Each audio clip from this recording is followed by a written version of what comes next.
day 5 of Python Bootcamp, and today we're gonna have an intro of about machine learning with Python. So, guys, hope you have enjoyed this journey, and there are 2 more days yet to go. And don't forget to fill in the attendance form, which is mandatory for the certificate of completion.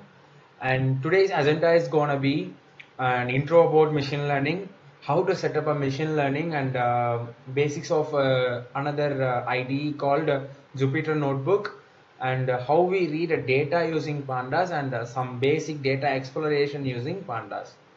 So guys, like machine learning, it's kind of buzzword that nowadays everyone are using it, and every firm like IT firms or data science firms are in need of some need of people to know some basics of machine learning. And guys, like this is a subject where mathematics is more important. You must have some basics of statistics to better understand the concepts and better interrupt the data. Okay, move on to the machine learning part. So it's nothing but creating an algorithm that learns by out of an experience. So generally here the experience is not, the term experience is nothing but the data. So whenever you make a machine to learn with the data, it finds a pattern among it, and consider like, okay, if this is A and this is B and this is C, obviously this is going to be an apple. So considering these are the features of an apple, and then it is an apple. Consider there are 3 attributes like color, and then shape, and then surface. Consider the color is red, and the surface is smooth, and the shape is not fully circle. Okay, as kind of it's not circle. Consider that this is the attributes. Then obviously we'll be having an labeled attribute as these are featured attributes. The featured attributes are nothing but the features that help to find the label attributes. So label attributes are the end outcomes, or the attributes to be predicted, right? So don't get buzzed with these terms, guys. I'm just giving some intro about what are the key terminologies. So here you have learned two key terminologies, considering that you are I predict what the fruit is. Okay, so the name of the fruit, what we are gonna predict, is called the label vector, and the features that helps to identify identify that object or a fruit are the feature vectors. Okay, here in our example, as of I now mentioned, is the color, shape, and the surface, right? So what we do is like we give a test data set, or we give some sample data set to the machine to learn from it. And once the machine learns from it, we'll be testing we'll be having some buffer data sets, or some other data sets which the machine is not trained. And once the on completion of training, we give the test data sets, right? So once the test data sets is given, you will be getting some scores. I can, in layman terms, like it's like teaching you a subject, like you consider like you are learning computer science, or you're learning Python program. You will be given some books and materials to learn for the exam, and an exam is conducted, and based on the like the key will be present with the teachers, and you will be given a marks, right? Same same the scenario in machine learning. The what book is provided to students is the training data set, and the test data set is the exam that machine learning is gonna attend, and the mark is nothing but the accuracy score the machine learning model gets, that is totally based on the efficiency of the model to predict the right label given certain features, right? I hope I made my point more clear with a simple scenario that you guys can understand. And given a data set, or the machine learning itself is of 3 types. First is supervised learning, and unsupervised learning, and reinforcement learning. So supervised, like you guys might have a doubt, like, okay, how should I first of all determine whether my scenario, or whether my given data set comes under this category? Okay, so it is very much important, because based on that only we'll be picking some algorithms to train our model, right? Without even knowing without even knowing ABC, it is not even right to give a book to a student to learn for the exam, right? So that's how things are. Okay, so this is how, as I have mentioned before, whenever a label is given for a data set, whenever a book is given for a student to learn for an exam, then there's a supervised learning. So here the scenario is identifying the fraud. Okay, so here it's kind of classification problem. Here we have either 1 or zeros based on the features like loan amount and loan repaid. Here name is also a feature, but it's not a healthy feature. Here like loan amount and loan repaid are the key attributes that directly has some more influence over the fraud, right?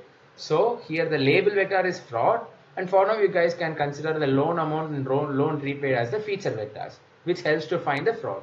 On these, consider like these are the training data sets. This would be split into there is a famous rule called 80% 20% rule or 75% 25% rule. Based on that, the whole data set will be splitted, and a buffer data set will be given, as I said before, will be set aside for our test, and the remaining data set will be given for a model for learning. And consider you are an enthusiastic learner, like as you are joined to this community and this session to learn Python on your own, right? So here you don't have any kind of specific approach. You are exposed to an internet. You are like gathering so many blogs. You are going through so many videos, and you are figuring out yourselves. You are learning learning on your own, right? That is what unsupervised machine learning it's all about. There would be no label vectors. You'll be finding patterns among given feature vectors. So like given a sepal length, sepal width, petal width, you'll be just categorizing or grouping the values. It will be forming clusters that would be making sense more. Like it will be forming some kind of clusters. It will be forming some kind of groups. The ultimate aim of unsupervised learning is like finding patterns among the data, finding groups among the data, given there is no labels to learn on its own, right? And let's come next comes the very interesting part of machine learning, which is called reinforcement learning. So and this all comes around three things, like one is agent, another on state, and the reward. The agent is nothing but the actual being or the actual node that is gonna do the actions. A node in the sense it might be a laptop or it might be a robot or any other electronic devices. And then state is something that agent performs in order to get a reward or not to get a reward, right? So here is a very basic example of how reinforcement learning works. So consider a dog is sitting and it is not involving in any kind of actions. So ultimately it's not gonna get any kind of biscuits or chocolates or cookies, right? So on walking or on doing some stunts, it is moving from one state to another, right? It from state of sitting to state of walking. But by appreciating its state, the system provides a reward. Consider the same dog, it's kind of biting you, but which is not good for the system, right? Then the reward would be kind of negative. It might be getting scoldings from the owner. Whereas if it is doing some rollovers, or it is sitting on command, or it is walking on command, these are kind of positive behaviors that the system appreciates the agents, and a positive rewards is given. The ultimate aim of reinforcement learning is to figure out the states along which it gets the maximum reward. So its ultimate aim is it's like kind of trial and error first of all, and once the state is moving, if it gets a punishment, it will be moved back to the original state and tries to find the optimal reward by such a way it gets maximum, its rewards get maximized. Okay guys, I hope I have given some basic examples to better understand how you figure out what a machine learning model you're gonna train all about, right? It totally depends on the scenario and the data set, right? And let's get into the machine learning setup. And we all have learned VS Code editor. Of course guys, it's a very good editor for doing projects. But for you guys to understand better the machine learning, how each and every syntax works, I'm going to introduce you to a new IDE called Jupyter Notebook. And don't worry guys, I'll be guiding you towards how to install a Jupyter Notebook into your machine. how to install other packages that are key for our machine learning. So let's get into our setup. So first of all, go to your command prompt. So just type pip install Jupyter, and this might be taking some times. And here the reason I'm getting already requirement already satisfied is like I have already installed this pip file. Okay guys, and it is more important for you to have a Python installed in your machine. Without Python being installed, the pip command won't work. So this is a kind of package that we are working on. And next, once you have installed your pip, to get into your Jupyter notebook, it is good practice to go to the directories where where you want your code to be saved, and then just type, okay, Jupyter and notebook, which is Jupyter notebook. On clicking enter, will taking some time, and yeah, you got your notebook to be opened automatically. But guys, if you find like things are not working good, it's don't worry guys, like you can copy the URL as it is from the command prompt,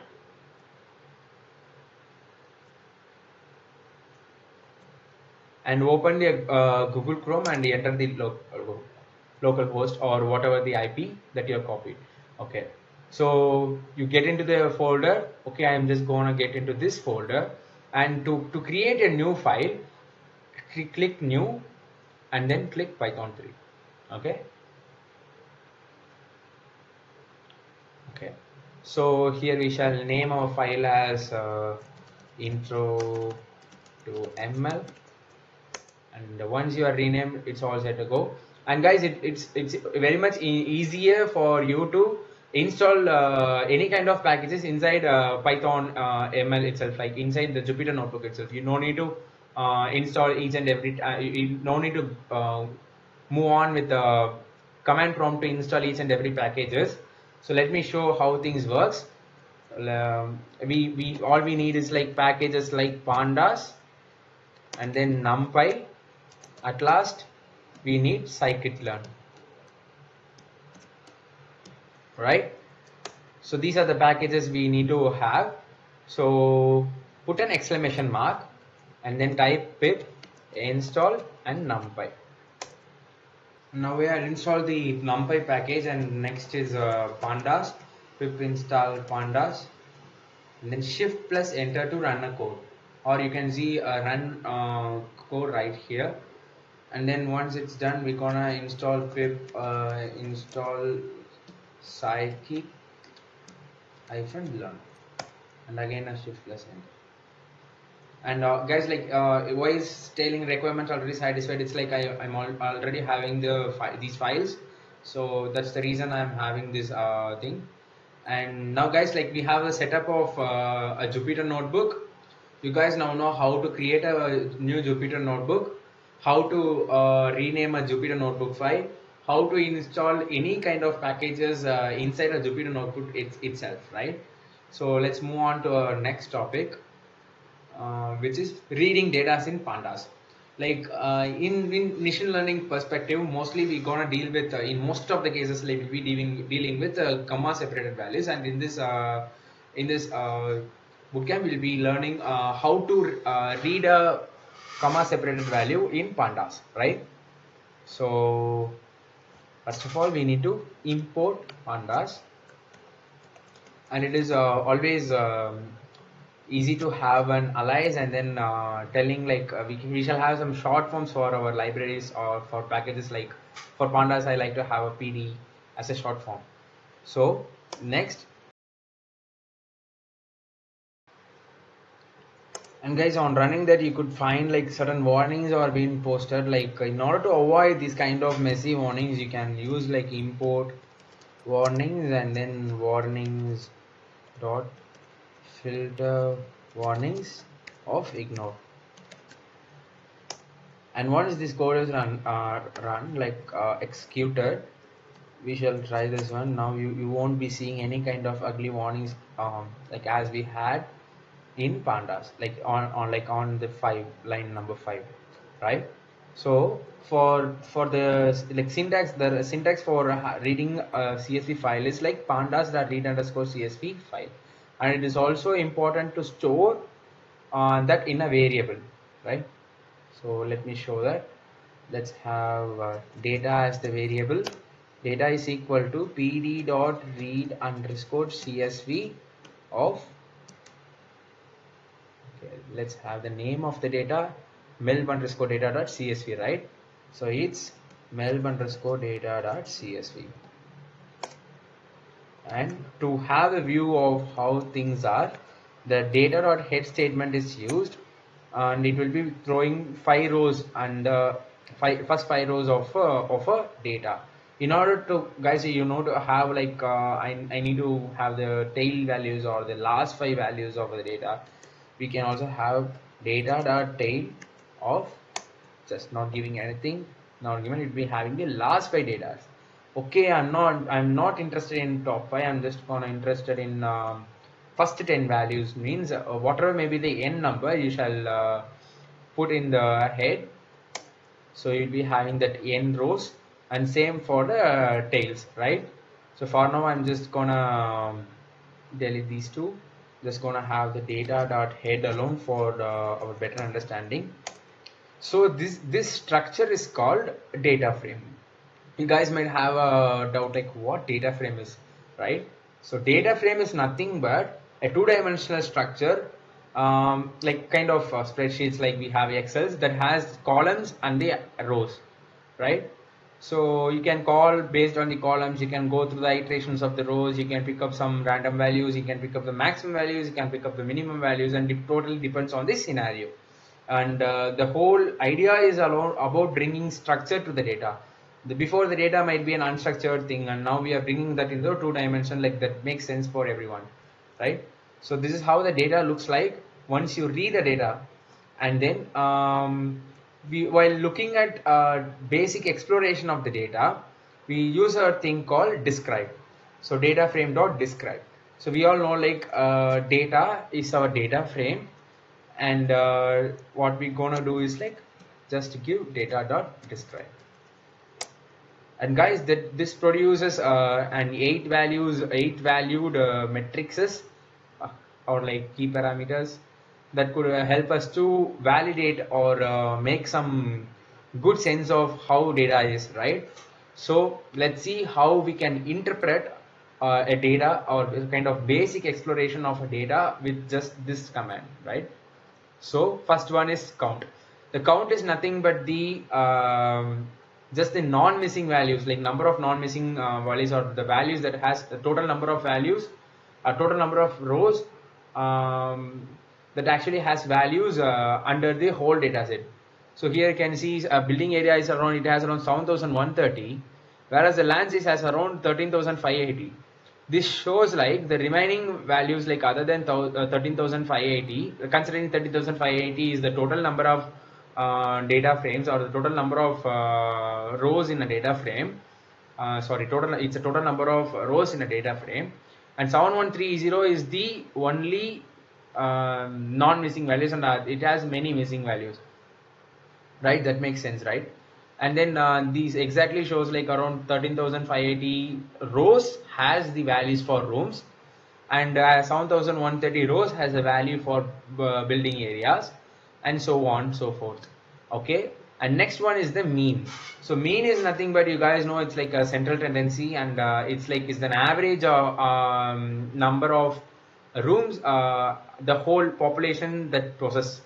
It says like most of the data have around 2 to 3 rooms. It's like the point doesn't make sense for rooms, right? So it's let's say it's like rounding up, the value might be 3, right? And the standard deviation is like 0.95, and standard deviation is nothing but how much the value might differ from the central tendency. Here the central tendency is mean, right? So the standard deviation is nothing but it says like from the mean value, the other values are spread at like plus 0.95 and minus 0.95, which is in this case like plus 0.95, it would be around 3.85 something, and minus 0.95 it would be around 0. Something, right? 0.9 or 1.9 something, right? So 1 point something. So this is how the spread works, and spread is nothing but how far it's like plus or minus of the mean value. Simply, it can be said like in lemon terms, like it's just a plus or minus of the mean value. And let's say have the minimum value. It all makes sense. Like the minimum rooms we have, it's like 1. The minimum price is so and so. The minimum distance is 0. The minimum postcode is 3000. The minimum bedroom is 0. There might be houses with no bedrooms. The minimum bathroom is 0. The minimum cars is 0. The minimum land size is 0, and so on and so forth. And this goes across all the columns, right? And then next comes the 25%, so 50% and 75%. These are kind of percentile values. What it says is like 25% of the population, or the 25% of the data has 2 rooms in it. Okay, and 25% of the houses were like at the distance of 6.1 kilometers. 50% of the houses have 3 rooms in it. And it says like 25% of the houses have 2 bedrooms in it and 1 bathrooms in it. 50% of the data has 3 bedrooms in it and 1 bathrooms in it. And this goes on with respect to the distance, and then so on. And then same as 50%, and 50%, guys, it is also the median value. So it's like around half of the population or half of the data says like half of the houses in the data has 3 rooms, and half of the data are surrounded within a distance of 9.2. It might be kilometers or miles based on the data. And half of the houses have 3 bedrooms and then 1 bathrooms and 2 cars. And 75% it is the same as of 25% and 50%. 70% of the house population has these values, right? You can also go through this. And last but not least is the maximum value, which is like this is the maximum amount of rooms that a house is having according to the data set, right? It is not based on intuition. It is according to the historical data set that we possess.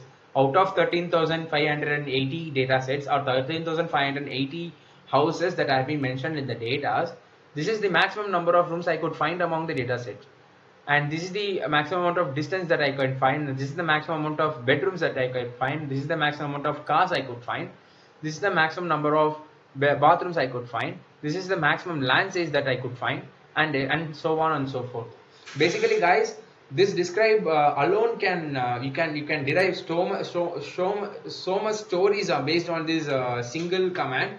There is nothing but a descriptive analytics about the data. And with this 75%, 50%, and maximum alone, you can find some kind of outliers. You can see like most of the population has around only 3 bedrooms. Suddenly you could raise of 10. You could see a value with the 10 rooms, right? So this is how valuable pandas data frame is. Like with a single command, you could read a file of around 13,580 rows, or an Excel file with 13,580 rows with this just single command. And with just single command, you could derive a descriptive analytics. Okay, guys, you might have a doubt like, okay, you are just given, you have just derived, okay, given the file and the Python file, given the Python file and the datasets are on the same page, you just managed to do so, right? So how about I'm deleting this one? How about a data file is within a folder? Consider, guys, considering the file is in a main folder or the main data frame, like consider main folder, like intro to ML is the main folder, and data is any kind of subfolder. You can use like a dot and a slash data slash. So this is how you say like this is the home directory. In the home directory, you just go to a folder named data, and then you go to the file, and this is the file with an extension. Just read it. So I'm just gonna run it, guys, and without any kind of error, it just ran. and we can also check the values of data directory. Okay, I'm not having, you are saying like, okay, I'm not having any kind of data within my limit of the Python file. It is in some other directory, some other file. How could I even get to read a file using read a CSV file using this same command? So it's so easy, guys. Considering I'm just going into this data thing, and then I'm just gonna click and copy the address from the Windows Explorer. This is the Explorer, and you guys all know. And then I'm just gonna paste it right here with a single change. All the slashes must be inverted. The reason is this slash, what we are deleting is a symbol we used for yet another process called regular expressions. So it's a kind of pattern matching or data extraction field basically used in NLP's natural language processing. So guys, like the Python will be getting confused that slash to be um, a regular expression. Okay, so regex is nothing but a regular expression. So we should have go with the basic data exploration with a function called describe. We also have learned how well we should read a file of CSV from various directories, given it is in entire different working environment, given it is in same working environment but in a different folder, and then given the data is present in the same working environment, without any kind of a folders, right? So now we're gonna discuss about some other basic exploration functions like info. Here what info does is like it provides a complete information about the columns, like given the number of datas, number of non-missing datas in a column, what is the data type of the column, and so on. So guys, like without wasting time, we shall get into the code. And it's nothing but the data frame. The data frame is nothing but the variable we use to store the data frame. Here the data is our data frame, so data dot info and the parenthesis. Okay, just a minute, let me quickly run this thing.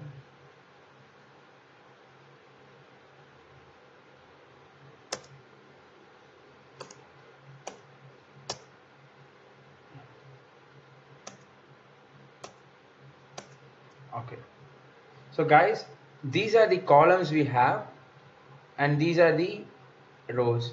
On seeing that, like objects or the data types that are used to represent the categorical typed columns, where it says like the values in the in that column is categorical, right? And then these are the counts of non-null values, and clearly shows like the building area, and then here build has some missing values, the council area has some missing values. These are some of the ways to find, or some of the quick ways to find the missing values. Okay, so once we are done with this, it is also important to find how many number of missing values are present in each. So this is one way to find the number of missing values. There is also yet another way, and it is also a single line of code in pandas, and it's nothing but the data frame dot isNull dot sum. Okay, so let me quickly go to the pandas. Data dot isNull dot sum. Okay, so this gives somewhat a more clear input, like given like suburb has 0 missing values, the address have 0 missing values, and so on up to bathroom. Whereas the car has around 62 missing values, the building areas have around 6450 missing values, and the air build have around 5350 missing values, and the council area has around 1369 missing values. Guys, why we need to really care about what the data type is and what the missing value is? It is kind of key for machine learning, because whenever you find an object in data type, there is yet another way to handle a categorical variable, because like at the end of the day, computer won't understand the high level language, like what the high level language I means like what we speak, right? it won't know what the high, low, medium is. All it knows is 0, 1 and 2, right? So we use a concept called label encoding, and don't worry guys, it's like you we'll be covering that later, not in this bootcamp but in a course. So here the data type will be handled. It is important to know the object data type, and then by picking the data types with the object, we'll be going for label encoding, and that's how we prepare the data to train a model. And then and wherever we have the null values, it is always important to handle the null values before getting into training model, because it might be resulting in poor performance of the model. It might be reducing the accuracy, it might be reducing the precision or F1 score, etc., the performance metrics of the model. So guys, that's the key of why we need to do some basic exploratory analysis over the data. I hope I made my point clear. And then okay, you guys might having a doubt like, okay, given that I'm having a null values, and what should I do to get rid of this, right? So there exist different types of handling a null values, and it might be handling the missing values of rows, and other kind of ways like handling the missing values of columns, and the other thing is like handling by imputing some values. It might be just a single number, or it might be the median or mean of the values, and guys, it's totally depends upon the scenario and the data set. Okay, so given that to get some basic idea of how to handle a missing data, let's consider this single and most common method of dropping the missing values of a row, right? So this is the syntax. We must be given the data frame, and then the drop NA is the function. The axis of 0 indicates like whenever you find a missing value, at least one missing value in a row, drop that missing value, drop that whole row.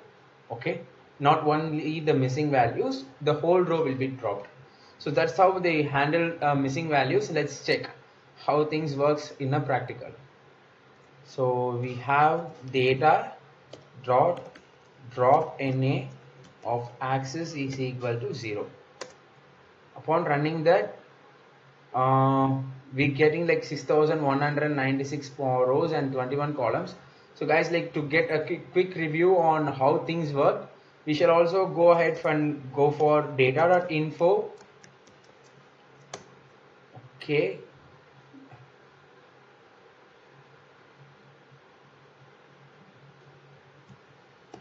Let's store the values in a variable called cleaned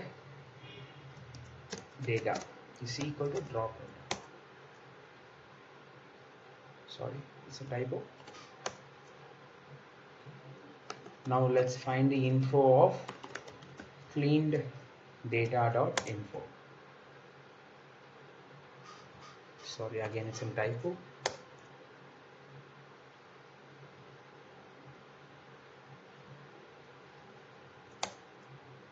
Okay, now you guys can see the clear difference between what, okay, just a minute, I can show that too.